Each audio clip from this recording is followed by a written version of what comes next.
Veamos algunos ejemplos simples de cómo con difracción de rayos X se puede evaluar el tipo de celda unidad y parámetros de la red cristalina. En realidad, este es un tema que excede esta materia. Habría que hacer un curso específico de cristalografía y difracción de rayos X para comprender cómo se determina celda unidad y parámetros de la red cristalina con difracción de rayos X, pero vamos a ver algunos ejemplos más o menos simples de lo que se puede hacer para determinar estas cosas. Un concepto importante que ayuda a determinar entonces tipo de celda unidad y parámetro de red cristalina es lo que se llama ausencias sistemáticas. Tomemos un ejemplo de un sólido monoatómico, por ejemplo, un metal, que en el sólido haya un solo tipo de átomos que tenga una estructura cristalina cuya celda unidad sea una BCC, una celda cúbica centrada en el cuerpo, como está esquematizado aquí. En este dibujo tenemos entonces la celda unidad y en negro tenemos un plano que sería el plano 1,0,0 y acá en negro abajo el otro plano 1,0,0 y la distancia que hay entre esos dos planos, que sería el espaciado 1,0,0, este de 1,0,0 acá. Tenemos la misma celda unidad dibujada acá al lado, pero las líneas estas de puntos representan a los planos 2,0,0. Fíjense que D2,0,0 es la mitad de D1,0,0. En una celda cúbica centrada en el cuerpo, las reflexiones de los planos 1,0,0 son canceladas exactamente por los átomos del centro de la celda, los que corresponden al plano 2,0,0. Analicemos esta situación. Supongamos que esto sea el ángulo de difracción, donde el paso óptico de esta onda es una longitud de onda menor que el paso óptico de esta onda aquí abajo. Entonces esas dos ondas se van a sumar y por lo tanto en teoría deberíamos tener un aumento en la intensidad y deberíamos ver un pico de difracción. Pero como tenemos átomos acá en el medio, en el plano 2,0,0 y la densidad de átomos que hay acá en este plano es la misma que la que hay acá y que la que hay acá, eso se los dejo a ustedes para que saquen la cuenta. Esta onda que viene acá y que se refleja en el plano 2,0,0 va desfasada media longitud de onda respecto de esta de acá arriba y por lo tanto la cancela completamente. La otra onda que llegaría al plano 2,0,0 de acá abajo cancelaría a la de este 1,0,0 y así sucesivamente, y todas las ondas se cancelan y por lo tanto donde tendríamos que tener una difracción correspondiente al plano 1,0,0 no vemos nada. Hay una ausencia de difracción ahí y es lo que se llama una ausencia sistemática. Si hacemos este tipo de análisis para una celda cúbica centrada en el cuerpo, vamos a ver que solo los planos que cumplen con H más K más L, estos son los índices de Miller par, producen reflexión en una celda BCC monoatómica. Acá tendríamos 1 más 0 más 0, 1. El plano 1, 0, 0 no produce reflexión. Sin embargo, el plano 2,0,0, sí produce reflexión, 2 más 0 más 0, 2. H más K más L es par y produce reflexión. Acá no hay ningún plano de átomos en el medio que cancele justo la difracción y por lo tanto vamos a tener un pico. Ese tipo de análisis lo podemos extender a otras celdas cúbicas y podemos ver para cada una de esas celdas cuáles son las condiciones para que ocurra difracción. Por ejemplo, la celda cúbica simple, todos los planos difractan. La cúbica centrada en el cuerpo, que es lo que vimos recién, difractan solamente los que cumplen con esta condición, H más K más L, que da par. Y una cúbica centrada en las caras, FCC, difractan solamente los que cumplen con H, K y L, todos pares o todos impares. Todas estas condiciones están resumidas en esta tabla para las tres celdas cúbicas, cúbica simple, cúbica centrada en las caras y cúbicas centradas en el cuerpo, y vamos a ver cuáles son los planos que difractan, y los planos que difractan los vamos a estar expresando, ya nos va a ser útil de esta manera, como h cuadrado más k cuadrado más l cuadrado. La cúbica simple, si esta suma acá da 1, 2, 3, 4, todos estos números acá, todos los planos difractan. La cúbica centrada en las caras, solamente cuando esta suma da 3, difracta, cuando esta suma da 4, cuando esta suma da 8, etcétera, etcétera. Y para la cúbica centrada en el cuerpo, cuando esta suma da 2, cuando esta suma da 4, cuando esta suma da 6, 8, etcétera, etcétera. O sea que acá tenemos resumidas todas las condiciones donde difractan las celdas cúbicas. Los espacios en blanco serían los que se llaman las ausencias sistemáticas.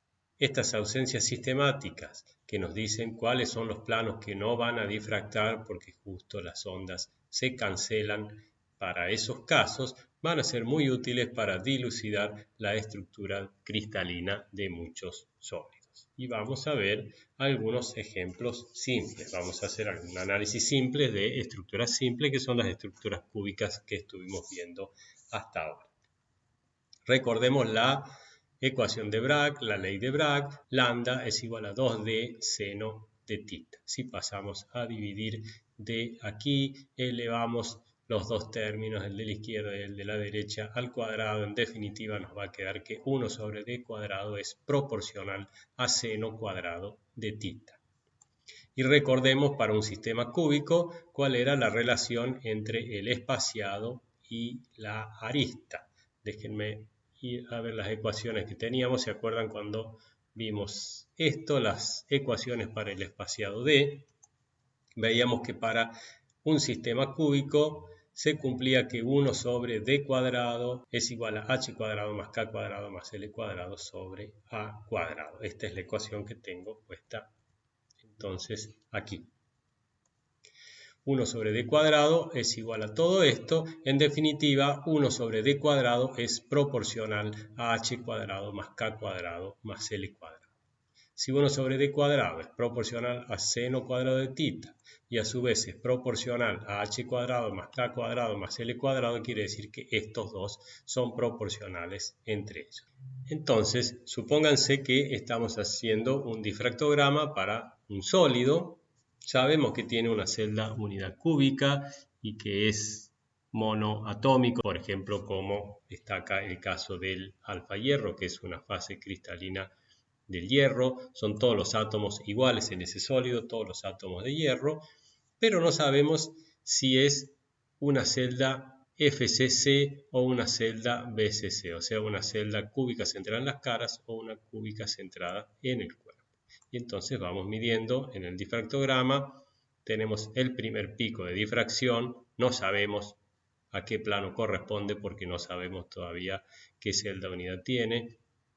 Tenemos el segundo pico, el tercer pico, etc. y no sabemos para ninguno de ellos cuál es el plano que está difractando.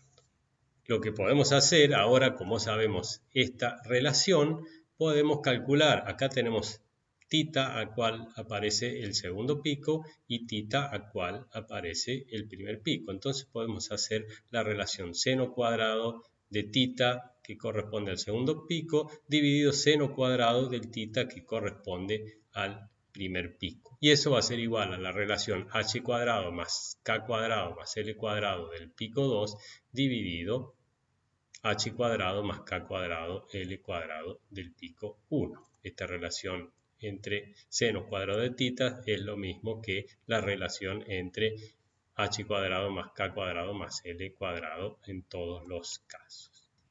Veamos cuánto vale la relación seno cuadrado de tita para el pico 2 dividido seno cuadrado de tita para el pico de difracción 1 en este difractograma que hemos hecho aquí. El pico 2 está más o menos en 2 tita 66, entonces tita es 33 grados. Y el pico 1 está en 44, 45, 44, ya que tita es 22. Entonces hago la cuenta y esa relación de picos me da 2. Si esta relación entre el pico 2 y el pico 1 me da 2, quiere decir que esta misma relación para el pico 2 respecto del pico 1 me tiene que dar 2. y vamos a la tabla que teníamos antes. Teníamos que deducir si ese sólido correspondía a una FCC o a una BCC. Y veamos la relación entre el segundo y el primer pico para h cuadrado, k cuadrado, l cuadrado. Si fuese FCC, el primer pico es este, que corresponde a la difracción del plano 1, 1, 1. El valor de h cuadrado, k cuadrado, l cuadrado es 3. Y el segundo pico que tiene que aparecer en la FCC es este otro acá. H cuadrado más k cuadrado más l cuadrado es 4. 4 dividido 3 da 1,33. No es el valor de 2 que nos tendría que dar. En cambio, si fuese BCC, el primer pico corresponde a la difracción del plano 1, 1, 0. H cuadrado más k cuadrado más l cuadrado da 2. Y el segundo pico que nos tiene que aparecer en el difractograma es este, que corresponde al plano 2, 0, 0, y esta suma h cuadrado más k cuadrado más l cuadrado da 4. La relación, esta, 4 dividido 2, me da 2, y esa relación tiene que ser justamente la relación que yo encontré entre el pico 2 y el 1 para seno cuadrado de θ en los dos casos, me da 2. Eso ya me está confirmando que esa celda unidad es una BCC y no es una FCC. Si hubiese sido una FCC, esta relación acá me hubiese tenido que dar 1,33. Una vez que yo ya sé que es una BCC, voy a la tabla de atrás y sé que si es una BCC, el primer plano que difracta es el 1, 1, 0, el segundo el 2, 0, 0, el tercero el 2, 1, 1, y entonces los puedo ir poniendo acá. El primero el 1, 1, 0, el segundo el 2, 0, 0, el tercero el 2, 1, 1 y así sucesivamente. Eso significa indexar la estructura. Decir qué estructura cristalina tiene e identificar cuáles son los planos que están difractando a cada uno de estos ángulos de difracción. Veamos el ejemplo para el aluminio metálico. Tenemos este difractograma. Y si hacemos esta relación para el pico 2 y el pico 1, nos da que eso vale 1,33. Volvamos para atrás. Si la relación entre el segundo pico y el primer pico que aparece en el difractograma, 4 dividido 3 da 1,33, quiere decir que la celda es una FCC y no es una cúbica simple ni una BCC. ¿Qué tendría que hacer si tuviesen que diferenciar entre una cúbica simple y una BCC teniendo un difractograma? Tienen que ir haciendo la misma relación entre seno cuadrado de θ que fuimos haciendo recién y compararlo con las relaciones entre h cuadrado más k cuadrado más l cuadrado. Veamos, por ejemplo, para la cúbica simple la relación que hay entre el pico 2 y el pico 1 que aparecen en el difractograma. 2 dividido 1 les da 2. Y para la BCC, entre el pico 2 y el pico 1, vimos 4 dividido 2 les da 2. O sea que viendo la relación entre el pico 2 y el pico 1, no podemos diferenciar entre SC y BCC. Veamos las relaciones entre el pico 3 y el pico 1. Para la SC, la cúbica simple es 3 dividido 1 da 3. Y a ver, para la BCC, entre el tercer pico y el primero, 6 dividido 2, la relación sigue dando 3. O sea que hasta acá todavía no podemos distinguir entre SC y BCC. Fíjense hasta dónde tienen que llegar para poder distinguir entre esas dos celdas unidades. Acá tienen un ejercicio para practicar en su casa. Un elemento metálico sólido muestra picos de difracción a 40, 58, 73, 86,8, 100,4 y 114,7 grados 2θ.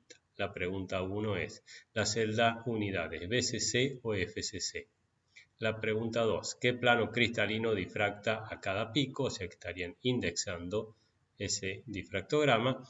Calcular el parámetro de red A y calcular el radio atómico. Todo lo van a poder hacer con esos datos que yo les di recién.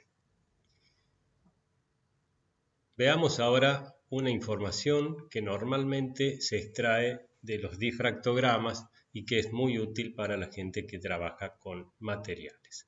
A partir del ancho del pico en un difractograma, uno puede estimar el tamaño de los cristales que están difractando. Ustedes recuerdan que para que haya difracción de rayos X tiene que haber un orden en ese sistema cristalino de largo alcance, tiene que haber muchos planos que estén difractando, así hay interferencia constructiva entre las ondas y podemos ver una buena intensidad en el equipo de rayos X. Para el caso extremo donde tengamos, supónganse, un cristal infinitamente grande con infinitos planos que estén difractando, va a haber interferencia constructiva exactamente al ángulo de difracción que corresponde e interferencia destructiva a todos los otros ángulos. Por lo tanto, el difractograma teórico que tendríamos que ver para un cristal infinitamente grande sería una línea perfectamente ubicada en el ángulo de difracción. Si el cristal no es infinitamente grande y ya son, por ejemplo, 10, 15, 20 o 30 los planos que están difractando, no son infinitos los planos que difractan, ya el pico no es una línea, sino que empieza a hacerse cada vez más ancho. Mientras más chico es el cristal, mientras menos sean los planos que están difractando a ese ángulo, más ancho es el pico. La ecuación que se utiliza para calcular el tamaño de cristal es la ecuación de Scherrer, y que es válida para cristales menores de 120 nanómetros, o sea que es válida casi justamente en las dimensiones que corresponden a las nanopartículas, a los nanomateriales, y por eso la gente que hace nanomateriales utiliza mucho esta ecuación. La ecuación de Scherrer dice que el espesor, el tamaño del cristal en la dirección normal a los planos que difractan está relacionado con la longitud de onda de los rayos X utilizado, y esto es el ancho de pico, es el ancho de pico a mitad de altura, y θ es el ángulo donde aparece justamente ese pico. Es muy utilizado entonces con nanopartículas para estimar el tamaño. Acá tienen fotos de microscopía electrónica de barrido para ver nanopartículas de magnetita, un material magnético. Cada uno de esos puntitos ahí sería una nanopartícula, un cristalito, y con este equipamiento se puede determinar bastante bien el tamaño de las mismas. También es muy útil para estimar el tamaño de grano en sólidos masivos. Miren aquí, esto es una fotografía con microscopio electrónico para un trozo de acero, supónganse un trozo grande de acero, pero normalmente el acero no es un monocristal, sino que está formado por todos granitos más pequeños de acero, son micropartículas, y con difracción de rayos X, haciéndole difracción de rayos X a este acero, a partir del ancho del pico de difracción, uno puede tener una idea del tamaño promedio de cada uno de estos granos. El ancho de pico B tiene que estar expresado en radianes. Supónganse que tenemos un difractograma y tenemos que ver el ancho de pico a mitad altura para este pico que aparece acá a 25 y algo grados 2θ. Lo que tenemos que hacer obviamente es ampliar la escala para tener bien el pico, definir bien una línea de base para encontrar la altura, definir la mitad de altura que vendría por acá, y entonces sería la diferencia entre este valor en 2θ y este valor en 2θ, y luego expresado en radianes. Aquí tenemos un ejemplo para el tamaño de un cristalito de oro que es normal a la dirección 400. Veamos dónde está la difracción en la dirección 400. Es este el pico de difracción, o sea que tenemos que agrandar este pico. Miremos que hay dos picos acá, hay que fijarse bien si son dos picos, aislar bien uno para determinar el ancho a media onda. Y bueno, yo les doy acá como dato que B es igual a 0,1 grados 2θ, y la longitud de onda de la radiación incidente es la K alfa del cobre, que tiene este valor en Armstrong, o sea, a B lo pasamos a radianes y calculamos, para este caso da 1200 Armstrong. Y es 1200 Armstrong en teoría en la dirección normal al plano 400.